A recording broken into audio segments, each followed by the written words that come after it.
ang paghaharap ng Insect Hashira at ng Upper Moon 2 Demon. Then dito natin malalaman kung sino nga ba ay pumaslang sa nakakatandang kapatid ni Shinobu at kung papaano nagawa ng mga demon magkaroon ng access patungkol sa iba't ibang impormasyon sa loob ng Demon Slayer Corps.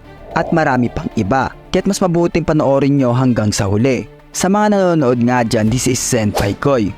Hoping na mag-follow kayo sa ating Facebook page. Nasa profile bio natin ang link. Just click it. Pag umabot nga ng 600 followers yung mismong FB page natin, susundan agad natin yan. So ano pang hinihintay natin? Talakayin na natin ang chapter 141 ng Demon Slayer. Sa unang pahina nga ng chapter 141 ay pinapakita dito yung nakaraan ni Shinobu na nakikipag-usap sa kapatid niya. Nag-request nga ang ate ni Shinobu para sa kanya na lisanin niya na ang Demon Slayer Corps. Sa kadahilan ng ayaw niyang sapitin ni Shinobu yung paghihirap na katulad ng naranasan niya. Bali nga dito mga kaibigan ay agaw buhay na ang ate ni Shinobu dahil nakalaban niya lang yung isa sa mga Upper Moon Demon.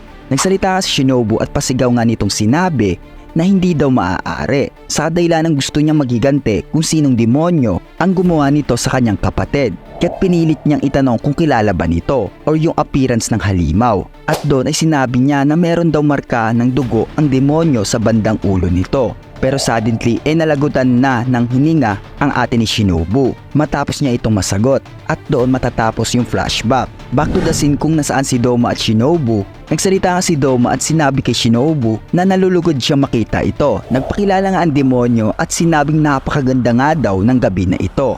Pero nag-iba yung ihip ng hangin sa perspective ni Shinobu. According pa nga sa kanyang ate na mayroon daw marka ng dugo ang ulo ng demonyo lumaban sa kanya at may malumani na pagsasalita. Then unfortunately, naging sakto yung lahat ng impormasyon na binigay ng kanyang ate sa demon na kaharap niya ngayon. Habang nagsasalita nga si Doma, ay mayroong babae ang nakaligtas at nagsusumigaw na tulungan daw siya. Nainis nga ang demonyo kaya't pinatahimik niya ito sa kadahilan ng nasa kaligitnaan daw siya ng pagsasalita. At doon nga mga kaibigan ay nag-release si Doma ng isang atake kung saan ay hinawi niya ang kanyang pamaypay upang mag-create ng frozen attack. But surprisingly, kinuha agad ni Shinobu ang babae at dinala kung saan malayo si Doma. Kinamusta nga ng Insect Hashira ang babae if okay ba daw ito. Nag-iwan naman ito ng pagkamanga kay Doma sa kadahilan ng hindi daw basta-basta yung bilis ni Shinobu. Kit napatanong ito if isa ba daw si Shinobu sa mga pillar or Hashira. Then sa hindi inaasahan bago pa man magsalita ang babae, ay bigla na lang ito sumuka ng dugo na ikinagulat naman ni Shinobu. Then naghiwalay-hiwalay yung ibang parte ng katawan. Before pala mag-respond si Shinobu para tulungan ang babae, naging successful na pala yung paglan ng attack ni Doma na nag-trigger sa pagwakas ng buhay ng babae. Bali dito pinapakita sa panel na ito mga kaibigan kung gaano ka-powerful ang isang Upper Moon 2 Demon na kaharap ni Shinobu. Nagsalita nga si Doma at winikang wag daw mag-alala si Shinobu at iwan na lang ang katawan ng babae sa kadahilan ng mamaya niya daw ito kakainin. Then hinayaan na nga ito ng Insect Hashira. At dito nga mga kaibigan ay nagpakilala na si Doma. Siya nga daw ang founder or nagtatag ng Internal Paradise Cult, isang organisasyon kung saan ay ang ideolohiya ay ang pag-worship sa katulad ni Doma. Ang layunin nga daw nito ay maging masaya ang sumasamba sa kanya at pati na rin siya. Kaya't yung ginawa ni Doma ay kinakain yung mga taong nagsasamba sa kanya. According pa nga dito na ni isang maliit na piraso ng katawan ay wala siyang ititira.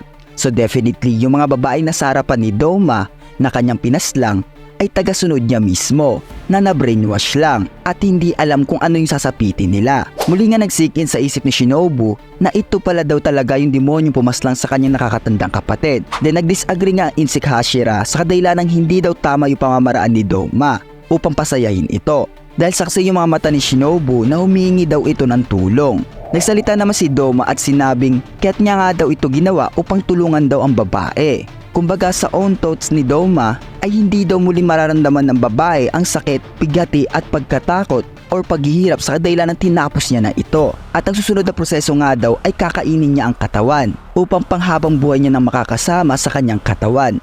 Lahat daw ng nararamdaman ng kanyang tagasamba, mapadugo at laman ay tinitiyak ni Doma na kanyang tatanggapin ng lubusan upang iligtas nga daw sila at gabayan hanggang sa maliwanagan. Kumbaga sa pagkakaintindi ni Doma, yung mga taong na-consume niya ay panghabang buhay niya nang makakasama or magiging isa ang katawan nila. at ito lang yung way na naisip niya upang i-accept sila at ang karumal-dumal na pagtapos sa kanilang buhay ay isa sa kanyang paraan upang hindi daw sila muli makaramdam pa ng paghihirap.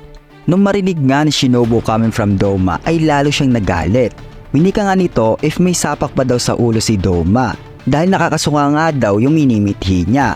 Nagulat naman si Doma sa ginawang reaksyon ni Shinobu patungkol sa mga plano niya ay pa sa demonyo kung bakit daw ganito mapagsalita si Shinobu. Ngayon lang naman daw sila nagkita. Kaya't akala ni Doma if meron ba daw mahirap na pinagdadaanan o bumabagod sa Insect Hashira. Kaya't ganito ito umasta. Nag-offer nga si Doma na makikinig daw siya sa hinanaing ni Shinobu. Basta magsabi lang daw ito sa kanya. Then dito nga mga kaibigan ay buong lakas sa sinabi ni Shinobu yung nagpapabother sa kanya. At ito nga daw yung pagpaslang ni Doma sa kanyang nakakatandang kapatid na babae na si Kanaekochu, ang Flower Hashira. Pinarecognize nga ni Shinobu yung mismong howry niyang suot dahil ito nga daw yung mismong sinuot ng kapatid niya after nito makalaban ni Doma at malagutan ng hininga. Then dito nga ay naalala ni Doma yung mismong babaeng nakaharap niya dati.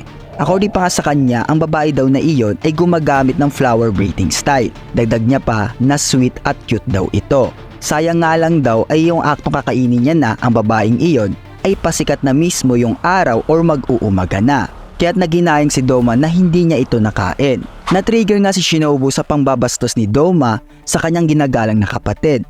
Kaya't ang ginawa nito ay sinunggaban niya agad ng patras na atake gamit ng kanyang katana at naging successful iyon nung tumama talaga sa mismong kaliwang mata ng demonyo. Ang tawag na sa atake na iyon ay ang Wreath of Insect Dance of Bee Sting Merflattering at kung saan ay nagpo-focus ang lahat ng force ni Shinobu sa patras or patusok na atake na mahalin tulad mismo kung paano umatake ang bubuyog. Kahit nga natusok na si Doma sa atake na iyon ay still nagawa pa rin ito magsalita. According pa sa kanya na napakahusay nga daw ng pag-stab ni Shinobu. Sa dahilan ng hindi niya daw ito agad napigilan or hindi agad nakapag-react dahil sa napakabilis na atake na iyon. Sumagot naman ang pag-atake si Doma ng isang Blood Demon Art na Lotus Eyes, kung saan ang paghawi niya mismo ng kanyang pamaypay ay nag-create ng malaking tipak ng ice na may hulma na katulad ng lotus. Ginawa nga ito ni Doma upang itaboy si Shinobu sa pagkakasaksak nito sa kanya. Kahit nga nakaiwas na ang Insect Hashira sa atake na iyon, ay hindi pa rin siya nakaligtas sa lamig na na-create ng demonyo. Ayon pa kay Shinobu, yung lamig nga daw ng hangin ay parang pinupunit mismo yung baga niya na naging dahilan ng pagkakahirap niyang huminga. Well, dito nga natin masasaksihan mga kaibigan na si Doma ay antay talaga sa mga gumagamit ng breathing style. Sa kadahilanang yung mismong ability ni Doma na ice ay ang nagpapahirap sa katulad ni Shinobu upang mag-perform ng atake. Dahil nakasalalay lang yung every attack niya sa paghinga niya mismo. So kung yung buong kwarto ay puno ng ice ay mahihirapan talaga Shinobu huminga at mag-release ng breathing style. Meanwhile, pinuri nga ng demonyo Shinobu dahil sa bilis nitong taglay. Pero sa kasamang palad, yung mismong ginawa daw ng Insect Hashira na atake na pag-stab ay hindi daw magiging sapat upang mapatumba ang katulad niyang demonyo. Bali yung need daw gawin ni Shinobu ay hiwain mismo ang liig nila upang mag-stop yung regeneration at makitil sila. Sumagot naman si Shinobu at nagwikang, well, hindi ko kayo mapapatay sa pagtusok lang, pero how about daw yung mismong lason? At dito nga mga kaibigan ay nakaramdam si Doma ng pagkirot na kanyang katawan at unti-unting nagiging lila yung mismong parte ng liig niya na nagpapaiwatig na naging successful yung pagkalat ng lason sa buong katawan ng demonyo. Ayon pa kay Shinobu na hindi niya daw alam if gagana mismo yung lason sa katulad ni Doma na isang upper moon demon. Pero isa lang daw ang sinisigurado ni Shinobu.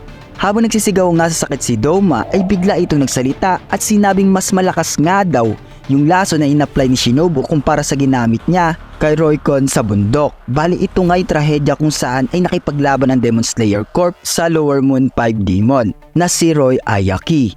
At dito nga ay nagtaka si Shinobu sa kadahilan ng papaano daw nagkaroon ng impormasyon patungkol dito si Doma. So maybe yung eye detachment ni Nakime na maliliit na gagamba ay yung naging susi upang makuha nila ang lahat ng information inside and outside ng Demon Slayer Corps. So mabalik tayo. Karagdagan pa nga sinabi ni Shinobu yung mismong laso na nilagay niya ay may double-edged sword nga daw. Kumbaga may frost and con itong tinataglay. Posible nga daw na ma-adapt mismo ng demon yung lason, kumbaga hindi siya mamatay dito. Then dito nga sa panel na ito mga kaibigan ay nagsuka ng dugo si Doma. habang umuubo. Then surprisingly ay nagawa ng kanyang katawan ma-decompose ang lason na kumakalat sa buong katawan niya. So posibleng na-adapt na ni Doma ito. Tumingin nga si Doma kay Shinobu at paasar nitong sinabi na sorry dahil hindi daw naging matagumpay yung pinaplano ni Shinobu.